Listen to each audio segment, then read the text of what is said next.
So how many of you guys were here last year when I came in to give a little action? Okay, I have a flow. So I'm gonna just walk you, for those of you who weren't, please bear with me for some of the guys that know this, but my background is very simple. In the States, the majority of people who have money, pretty much, historically are upper middle class kind of white families, just because of the way that historically the country came about. And so for the 90% of the population, really more, who happen to be of color, who happen to come from immigrant families and so forth, you're left with the rest of it. You're left with working, what we call blue collar jobs. My mom was a custodian, my pops was a presser and a dry cleaner. They were not exposed to careers, they had jobs. And so as a result, growing up, it was just moving around a lot. It was my parents doing everything they can to put some food on the table. Anyway, the reason I offer that context is because that chip on my shoulder, growing up, the way we did, placed a massive chip on, I had something to prove. I was like a really, how if someone's very short, they just have a Napoleon complex, they're like, yeah, what's up? And they want to size up to everyone because they have that chip on their shoulder. Well, I had a chip on my shoulder. I was like, well, fuck you. I know that I amount to more than my present conditions. I know that. But what happens when you have something in your mind, but it's not yet a physical reality? That is where all the magic happens. When you have something in your mind, but it's not yet physically evident, that is where all the friction occurs. That's where all the growth occurs. That's where all your challenges occur. And it's easy for, people say seeing is believing. That's super fucking easy. Someone to say, oh yeah, once you're a famous designer, yeah, I believed in Tommy Hilfiger all along. But everyone goes through a period in which it's just you, yourself, and your thoughts. So anyway, I start with that because that was my situation. I stepped into the real world with that lens of, I know I'm gonna do something. I don't care what it was. I didn't. I was in school to be a jazz musician. I wanted to be the best jazz musician in the world. That was my thing. And I was playing 8 hours a day, every day, all day, listening to Miles Davis, listening to all these cats play, and that was my current outlet. But it doesn't matter what your outlet is. It's just about putting the spirit and the craftsmanship into that vehicle and growing it. Now, I happened to find work as a doorman. So I live in New York City, and in New York City if you go to the really nice neighborhoods, there's usually a guy in a suit with a hat whose only job is to open the door when residents come in and open the door when residents come out. That is your only job. You have to look good, wear a suit, and open the fucking door. That's it. That's all anyone expects of you. So anyway, that's what I did. I found a job. I was lucky enough to find a job doing that. Some people wouldn't consider that a prestigious job, but my friends, more often than not, there's so much value and opportunity in doing the things that people don't necessarily perceive as valuable, but the key is you have to do it with a different lens. With a totally different lens, because there were other doormen who had been there for years. It's now been 7 years since I worked the door, and I've been fortunate that I've been able to focus and achieve a good amount of stuff. And I go and I visit that building and the same doormen are still there. Now, I'm not gonna knock them because everyone has different situations. Maybe they are, putting food on the table for their kids or what have you, but the point is, they didn't see it differently. They saw it as opening and closing a door. I saw it as, I have access to people here. I have access to people and every person knows something that they can share with me. Let me be that earnest kid in the room that everyone just likes and wants to work with. So over time, eventually I won the heart over of a resident. He was a multi-millionaire guy, Puerto Rican guy. And he was like, damn, John, he's like, you don't need to be behind that desk. There's so much that you can do. And he exposed me to business. He exposed me to the idea of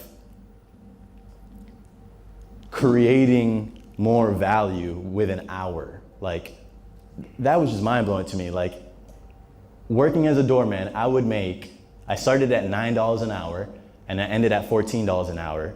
But at $9 an hour, no matter how many times I opened that damn door, and no matter how many times I smiled and looked good and opened and closed it, and opened and closed it, aside from the occasional tips, you're not gonna make any more than that. So I decided to embark into business. And I think what I wanna talk about here is that I think when folks are on the stage and you hear them on panels, I think we have a tendency to pretend like we have it all figured out. But the reality is that I still largely don't know what the fuck I'm doing.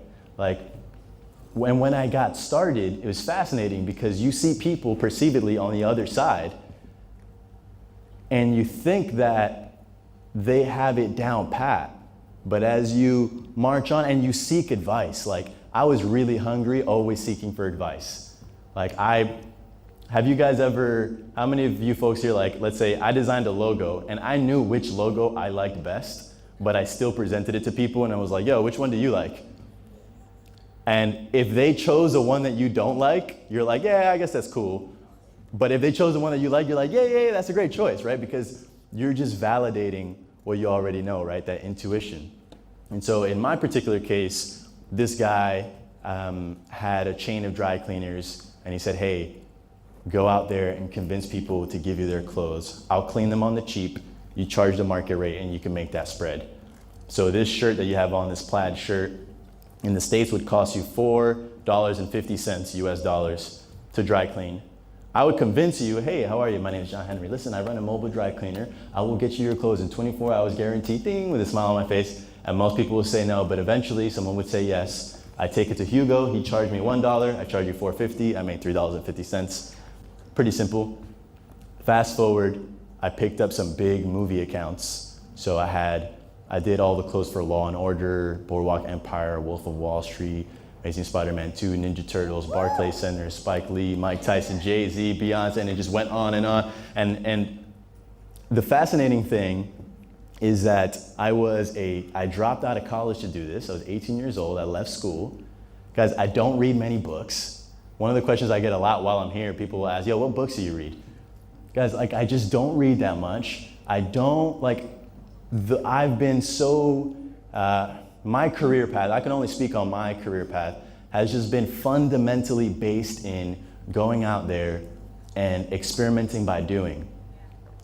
And that step, like all the magic lies in that step. And right now the barriers to entry are so low. And I've heard technology defined a bunch of different ways here, and there's a big presentation with a lot of big buzzwords that I don't know anything about. But I shared on Instagram the other day that for me, technology is change. Like, that's it. When something changed, like a hammer is technology, literally. A hammer was a tool that at that time, that was a technological breakthrough. Like, oh shit, I don't have to slam it with my fucking fist. Like, I can use a tool to do it. And then agriculture was technology, and the printing press was technology, and so on and so forth. But now we don't look at those things as technology because we're past that. But the point is, there's constant change that's going on. And for me, I'm not technical. I built and was fortunate enough to sell a tech company. I'm not technical. I can't write a line of code. But what I can do is spot when something's changing. And when something's changing, guys, it doesn't take a fucking rocket scientist. Like, it doesn't. It doesn't even take a lot. I'm not even that talented. Like, and real talk, like, I dropped out of school. I never took in the States we have standardized tests, the SATs, the ACTs. I never took those tests, but I'm willing to bet that my IQ did not come in that high. And I'm not saying this to sell myself short. I believe I have some gifts, but my gifts did not lie in IQ. My gift happened to be in EQ, emotional intelligence. But there is a lot of emphasis, and I think entrepreneurship now is presented in such a way where you're made to feel like you need to be a Steve Jobs, like you need to be an Elon Musk. Like, I feel like your entrepreneurship is presented in a way where like, it's intimidating. Like me too, I was intimidated. I was like, damn, I'm going up against all these dudes. Like Kanye's got a song where he goes, damn, these niggas that much better than me? Like, you're just in the mirror like, guys, I deal with those doubts. If you deal with them, just know that it's a totally normal part of the journey. I was getting started and I was reading TechCrunch and Fast Company. And mind you, these media publications, they get paid on how many clicks and how many views they get. So they'll find a situation that occurs that's really rare, incredibly rare, and that's why it's news. And then they'll write a sensationalized headline about that and say, founder raises $5 million in 6 months. And then they put it out there and they have a massive platform. They disseminate it. People are like, holy shit, and then they share it, and then they share it. And then over time, a perception is created that that's the norm. But it is 100% not the norm. When I was starting out my business, 18 years old, no business experience, no formal experience, my parents were merchants and worked jobs and relatively poor, but I couldn't go to mama and say, yo, mom, do you know how to balance a checkbook? Do you know about a profit and loss statement? Do you know about assets? Do you know about taxes? Like, I didn't have all those resources that are at my disposal. And if we come from a similar background, then that makes two of us. And so little by little though, that's eroded when you take, bless you, when you take action. And so here I was, it was just going out there and doing the damn thing. That's why I have so much respect for Jaden. It's just going out there and doing the damn thing. And the fascinating thing is, for me, it doesn't matter about the scale. I don't give a shit if this room has 10 million people in it, or if it's got 10 people in it, or if it's got 100 people in it. It's just the fact that it's happening. And so what I mean by that is a lot of people place emphasis on scale. And so, if you're on Instagram, you gotta have 1 million followers. If you're so tempted, me too, so tempted to go after the sexiness of doing something on a grand scale that you ignore step one. Step one. I have a vlog. Right now we're recording. Vlog, I fucking love you. Thank you so much for watching my videos, even though on some of my videos, I get 54 views. That's 54 people that are actually sitting down and consuming this content. That to me is mind-blowing. So we're living in an era in which we can create context for ourselves. The other day I was in Amsterdam, and before Amsterdam, I was in San Francisco. While I was in San Francisco, I posted about being in San Francisco. I dropped a vlog. And when I was in Amsterdam, someone was like, oh, I really loved in San Francisco when you talked about, and I was like, damn, it just blows my mind every time. You consume the content that I'm putting out. It's A, that's incredibly humbling, but B, it's just, for me, it's incredibly exciting because I'm starting to understand and experientially and say, oh man, I understand what's going on. There's so much change right now. Fundamental, massive amounts of change that, to put into perspective, last year was the first year in the States and perhaps abroad, I'm not sure, that advertising spend, so big brands spending money to advertise stuff, they spent more in digital than they did in traditional TV, print, and radio. Guys, it's never gonna go back. It's never going back. There's more resources now flowing in a new direction. So what does that mean? That's a lot of change. Why does that matter? Because these corporations, by the way, have no idea. Well, I'm not gonna sell them short. They have an understanding, but they don't have an in-depth understanding of how to take advantage of all this change. It's beyond them. They say, oh, it's the digital millennials, the this, the that. They're the ones who are gonna take advantage of it. So if you have money flowing into uncharted territory, and this is not an age thing, by the way, it's just money flowing into a new territory, it's about who's gonna put in the work to build an expertise in that area. Right now, I'm cashing in on the fact that I've been putting content out for a long time. I am cashing in on that. I am building a business. I can go and speak. I get paid to speak. I get paid to fly and travel and blah, blah, blah, and wear cool shit and da, da, da. And I have a small audience, but to me, I don't know if you guys find this fascinating, but I find it fascinating that people have become impervious to ads. It just feels wrong. You like to consume content that is being put out there by people you know and like and look up to and find interesting. And so all these resources are flowing in a totally new direction. And it's the people who build audience, who put out the content, who put in the work, who are gonna stand to extract that value. So that matters a lot, especially if you're in the early stages of building a business. Because guys, I hear a lot of excuses, like when people, the reason they don't put out content, the reason, but the truth is, like, if you don't do it, you're gonna lose, period. Like, no one gives a shit if you can't do it. The market only responds to output, and that's it. And so if you're in the early stages of starting a business, I know it's hard. You have to deal with, like, okay, I gotta get the business going, I gotta sell, I gotta do all this stuff, and I gotta put out content. Like, how can you make it work? I don't know. That's up to you guys to figure out the nuances, but I do know that everyone who's crossed over, who's crossed the chasm, has had to, at some point, figure out those details. And so it's in this, that is the work, right? Like, that's the reason you guys come to these conferences, because you guys wanna understand, okay, well, how exactly does that happen? And I want to spend as much time as I can on Q&A, because when you do these talks, you can stay general, but until I get a sense of where everyone's going through what, it allows me to dive deeper. But I will say this, over time, built the company, we had 15 employees. Mind you, I was taking every blow that you can imagine. I had to negotiate leases. I didn't know about leases. I had to negotiate with landlords. I had to hire people. I had to fire people. I was sued. I sued back. Like, there were days where I had an excess amount of profits and I had a spending problem.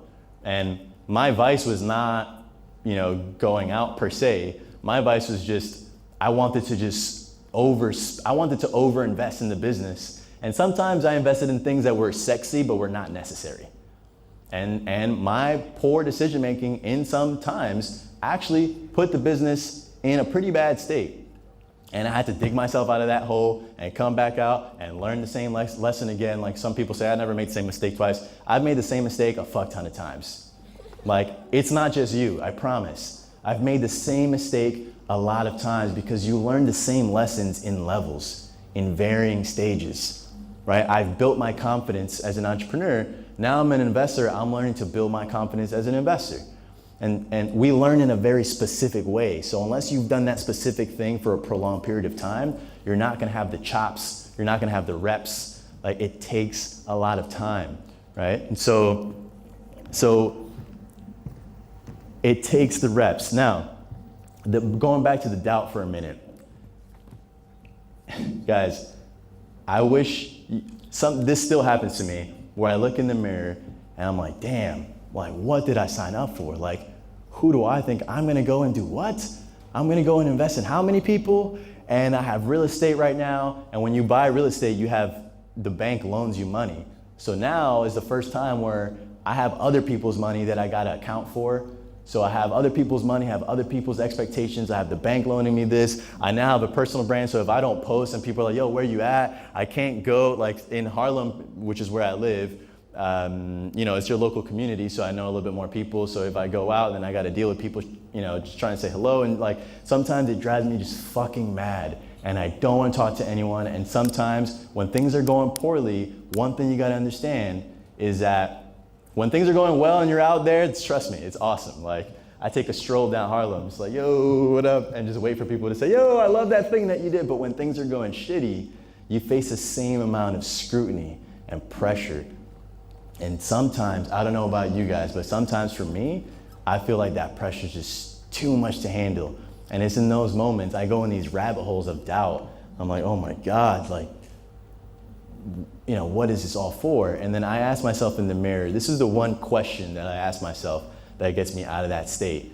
I ask, if it can be done by anyone, why not you? I ask myself that it still gives me chills because, doubt, again, it comes in levels.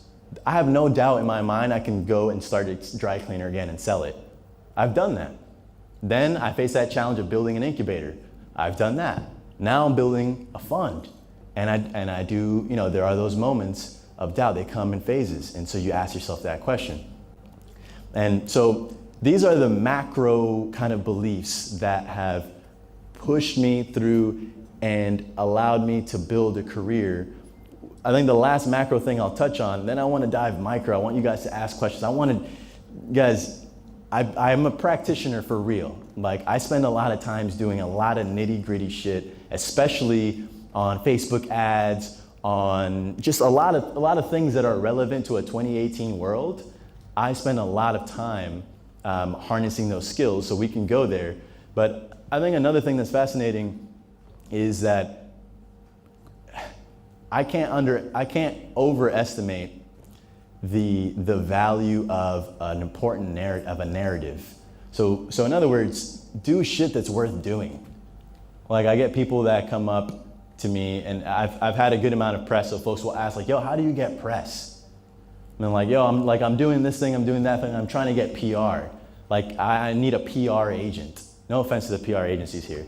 But the way you get press is do something fucking interesting. Like, do something if you're gonna do something at all, like, why wouldn't it be something distinct and cool and interesting and differentiated? Because my mentor always tells me, I'll bring him opportunities and he'll say, John, if it's not different, like, I just don't want to touch it if it's not differentiated. It needs to be something different. And it doesn't need to be the business. It could just be your own personal path that you've chosen to walk. And so when I look at my career path, from jazz musician to college dropout to starting a mobile dry cleaning service that cleans dirty underwear for rich and famous people, to then starting a non-for-profit incubator that gets companies to stay in Harlem. I charge them $0. I take no equity. The only thing that I ask is that they make a commitment to stay in Harlem after the program. So people ask me, how do you make money? And I was like, I don't know. But at that point, I'd be like, oh, there's no shortage of ways to make money. I'll tell you, I haven't found a way to make money with that project because it's a non-for-profit. It's meant to be charity. But I didn't know that then. But the interesting thing is, because of that project, I had so much faith in that project that it's created such an interesting path. There's value to a strong narrative, to the point where Google was like, interesting, you're doing that? And wait, what's in it for you again? And I'd say, honestly, I'm not like a philanthropist. I'm a diehard capitalist. Like, I like to make money. In that particular situation, I had to trust that the project I was creating in a long term was gonna yield more value. You didn't need to win in the micro. You don't always need to win in the micro. You don't always need to close the sale right away. Guys, you don't always need to go for the kiss on the first date. Do you understand what I'm saying? In many ways, you build a lot more of a valuable relationship and a valuable vehicle when you're not so concerned with the micro. Now, I know that has to be balanced with reality because there's situations you have bills to pay and what have you. But for as much as you can stand it, try taking a very long-term view at this. And that's what I did with Co-Found Harlem. How have I been able to cash into that? It's been fascinating because over time, you're building an expertise. If you go with a road less traveled, by definition, there's fewer people doing it. In some cases, only a handful. In rare cases, only you. But when you're doing something truly differentiated, you're building an expertise, you're building a perspective. You're building thoughts that other people aren't getting. You can't read this shit in a book, is what I'm trying to say. You can't read the shit in a book. And so you're actually doing all the legwork.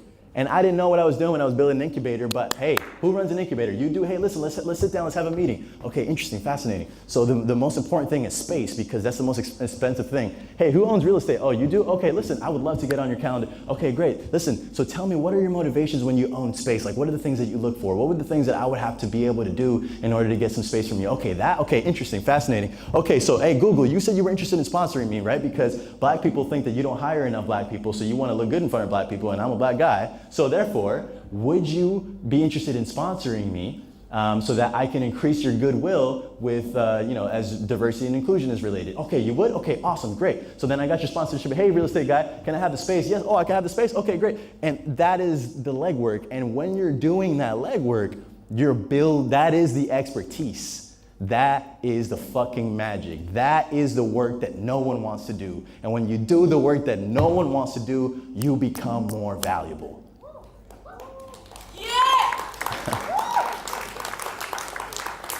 And when you build this value, now all of a sudden, I found it fucking fascinating. When I'm starting to get calls, now it's the reverse. Now I don't gotta call people. Now people are calling me and saying, yo, John, listen, we're building out an incubator program and we love your expertise. I'm like, motherfucker, when did I become the expert? I still don't consider myself an expert, but I just found it fascinating that people were now calling me and saying, listen, we'd love to do this and we love the outstanding work that you're doing, John Henry.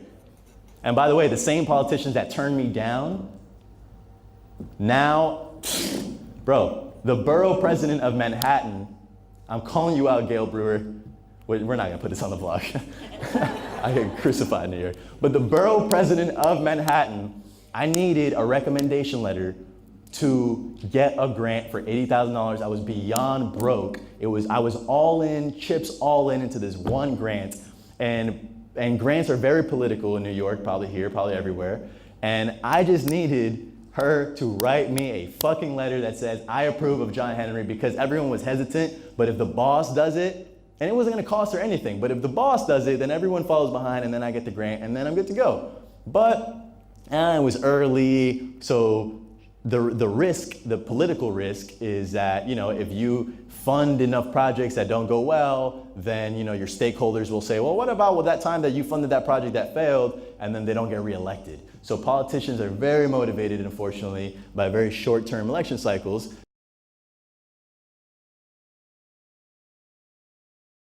I got introduced to this event, and it was none other than Borough President Gail Brewer was like, John is a real innovator. I remember John from the early days. Please help me welcome. And she introduced me at this event. And I just find it fascinating how the tides turn. But the tide most definitely turns, but it's in that downswing. That is the work of the entrepreneur. It's managing the downswings, managing the upswings, and staying consistent. Guys, motivation is overrated. I don't really believe in motivational speaking. I guess you could consider this that. Motivation comes and goes, guys. It fucking does. The real key is, can you do the work when you're not motivated? Can you do the work it's just real talk. There are so many times when I'm motivated and I'm just out there and I'm fucking crushing it, but it's easy to kill it when you're feeling good, but you can't feel good all the time. And I don't believe in pretending to feel good all the time. If I'm feeling shitty, I just feel this is how I'm feeling. That song, God's Plan by Drake? He goes, I feel good sometimes I don't. I feel no sound left in a row. Hey, anyway, when he sung that, I was like, damn, that's real talk. For me, I had been feeling that, but it was nice to hear Drake, Champagne Papi, just be like, yo, I feel good sometimes I don't.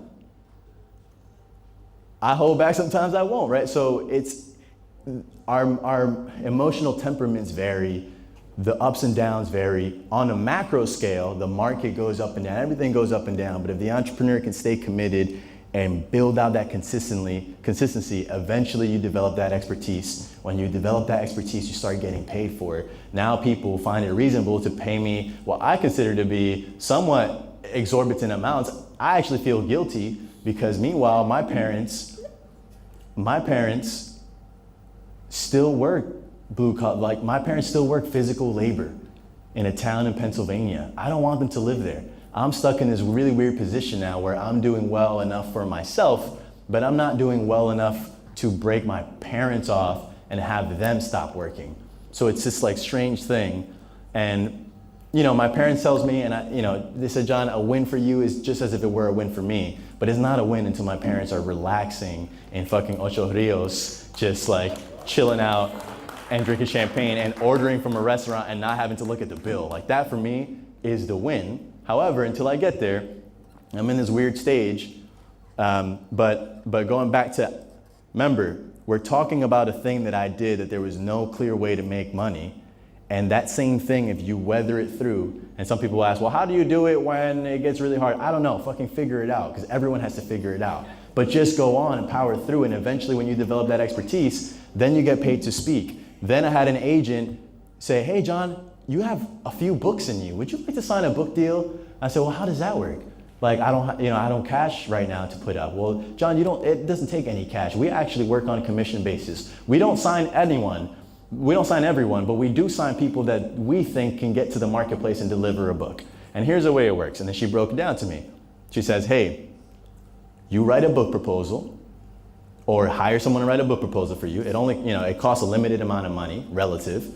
So I put up the money, someone wrote a book proposal, then we pitch it to a publishing house. Then that publishing house gives me a big 6-figure cash advance. And from that cash advance, then I pay my agent. And then, by the way, I ain't sitting down for a fucking year and writing a book. I'm gonna pay a writer to write the book. And the author credit goes to me, right? So now all of a sudden, then I have a book that's on the marketplace that I wrote, because I was the one giving the thoughts, but I just wasn't the one writing, because I'm a businessman, I understand the value of my time. So now I have a book that's gonna go to market. It didn't come out of my pocket at all, but I'm still reaping some of the profits, and I got royalties. But most importantly, why is that book awesome? Because then I can become a New York Times bestseller. I don't care if I have to buy 4,000 of my own books. I will buy fucking 4,000 books, become a New York Times bestseller. Then all of a sudden, I can raise my speaking rate. So then when someone asks me, hey, do you want to do 10? I say, no, I do 15. And then with 15, then I'm setting a new market precedent. Then what happens, the more talks I do, the more of you guys I connect with, the more you guys follow me on social media, the more I build my presence there, and then the more that I can command in the market. But now here's the real trick that I've been learning in the past year, and that is, right now, I'm a paid puppet. You put a quarter in, I do a fucking dance, right? And eventually, it was actually, a guy that I met here last year. His name's Kevin. I don't know if he's in here, but Kev, he told me, he's like, John, your income is tied to your time. So right now, you're just a high paid puppet, but you're still a fucking puppet. So then, in the last year, I've been discovering, this is a new phase of my career now, I've been discovering how to take what I do with active income. I've increased my earning power, now have active income, but only a fool stays there, because you're only there while you're hot. You're only there during your 15 minutes. And 15 minutes could be 15 minutes. If you're Jay-Z, 15 minutes is 20 years. You could be a one-hit wonder, you could drop one hot album, however long it is, you're only there while you're there. And so I'm entering into that space right now. I just signed a TV deal with Vice. I'm gonna be hosting a show for them. My platform is gonna be, thank you guys. My platform is gonna be beyond elevated now. I'm not fucking resting all while I'm on air. I'm not gonna be like, oh yeah, I'm on air, and just like getting ass and going out to the club. I'm like, no, I'm on air. If I'm on air, how can I build an enterprise off of that and just build on that? I've been doing it. I got these shoes for free, and I'm gonna get a nice check because I wore them here. Right? I went to them, I was like, yo, I love your shoes. Did you know that I just got a deal on Vice and I got this, and by the way, you know who would look, because there's a lot of pressure and diversity, pressure on people to be diverse. So, you need a young black face. I'm like culturally ambiguous. I could be Dominican, I could be Middle Eastern, I could be Jamaican, I could be fucking anything. So advertisers love me because they're like, you're just you're just right. So then I got these shoes, man, I got the watch and the this and the that, and like, I'm gonna be enterprising and building. And the point that I was getting to is this new phase of my career is, can I take that active income and funnel it and invest that shit into something that lasts? For me, I have two ways of doing that. One, I'm a partner at Harlem Capital, and Harlem Capital invests specifically in women and entrepreneurs of color. And the reason we do that is because in the States, Entrepreneur really just means rich fucking white kid whose parents could write them a $100,000 check, say, here, go and get started. They have limited risk, because if they win, fucking awesome, we have a great entrepreneur in the family. If they lose, no problem, I know someone at Goldman Sachs, I'll call and get you a job. And by the way, we want to be able to offer our kids that same opportunity.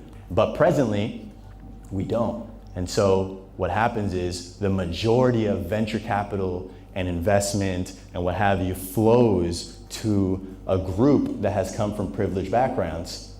But there's an enormous amount of people that, you know, are talented and hardworking, have the skill base and have a different view on things, and have not historically received that capital. So when people hear that I invest in black and brown people and women, they're like, oh, good for you, John. You're doing the Lord's work. I'm like, bitch, I'm making money.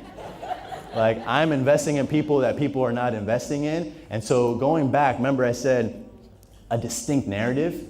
I did it with dropping out of college. I did it by doing this weird thing, the incubator, blah, blah, blah. It's happening again. It's version 3.0. You're always having to find how to build a unique narrative in your own way on a new level. So I'm doing that. So that's one way I invest. And then lastly, I invest in real estate, because every month people got to pay their rent. And if they're going to pay it to someone, they might as well pay it to me. Right? I'm just kidding. No, but like the real talk is, like, the majority of renters are of color and the majority of owners are not. So we have all this income, and rent is like 30, 40, 50, sometimes 70% of our income is being spent on rent, and it's flowing in the wrong direction. Why would we not want that to flow back to a landlord of color? And I look out for my tenants when they say, yo, I'm a month late on my rent. I'm like, all right, motherfucker, just don't be 2 months late. But 1 month is okay, right? But like, you know, that sympathy doesn't exist outside of your communities. It exists in your own communities. And so I thank you guys for listening to me. I'm passionate about sharing the things I've been able to learn, because what I'm realizing is these things are not hard to grasp. I've been reading you guys as I've been sharing them, and I can see that this information is easily digestible. It's just a matter of being exposed to the information and being able to absorb it. And again, if we would have come from rich families, we would have known this shit off the jump. I would have known how to enterprise, how to do this, how to do that. But because if you don't, you're just underexposed to it. You never take advantage of it. And we continually fall into this vicious cycle of just earning to pay rent someone else, to drink it away, to whatever it away. And then whatever spare time you have, you spend it consuming Instagram, consuming da-da-da-da. And so we just earn to just give almost all of it away. And so I'm very passionate about reversing that. Can we go from consumers to producers and keep the wealth in our community? That's my time, guys. Thank you so much.